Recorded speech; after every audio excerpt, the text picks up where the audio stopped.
आपको क्या लगता है आज पूरा विपक्ष सड़कों पर क्यों है? आज विपक्ष प्रोटेस्ट क्यों कर रहा है? सब इसलिए ताकि आपके वोट का अधिकार बचाया जा सके। ये सब इसलिए क्योंकि आपका वोट चोरी किया जा रहा है। ये सब इसलिए क्योंकि आपके वोट का अधिकार खतरे में है। इस संविधान की नींव खतरे में है। ये संविधान खतरे में है। 1 पर्सन 1 वोट, एक व्यक्ति एक वोट, ये खतरे में है। जो बिहार में हुआ वो कल आपके साथ भी होगा।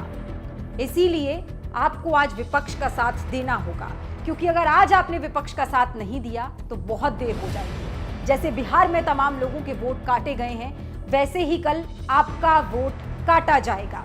ये लोकतंत्र पर हमला है, ये संविधान पर हमला है।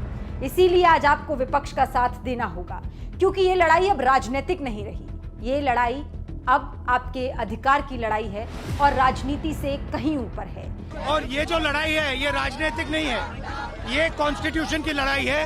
कॉन्स्टिट्यूशन को बचाने की लड़ाई है। 1 मैन 1 वोट की लड़ाई है। इसीलिए हमें साफ प्योर वोटर लिस्ट चाहिए। ये कांग्रेस वर्सेस बीजेपी नहीं है, ये पक्ष वर्सेस विपक्ष नहीं है, ये राहुल गांधी वर्सेस नरेंद्र मोदी नहीं है। ये आपके वोट के अधिकार को बचाने की लड़ाई है और इस लड़ाई में आपको विपक्ष के साथ उठ खड़ा होना होगा। आपको विपक्ष के साथ आवाज उठानी होगी, अपने अधिकार की आवाज उठानी होगी, अपने वोट के अधिकार को छीनने से रोकना होगा। विपक्ष मांग क्या कर रहा है? विपक्ष की बहुत छोटी सी मांग है, एक व्यक्ति एक वोट, 1 मैन 1 वोट, जो हमारे संविधान की नींव है, जो हमेशा से इस देश में होता आया है, लेकिन अब वो खतरे में है। यही विपक्ष की मांग है।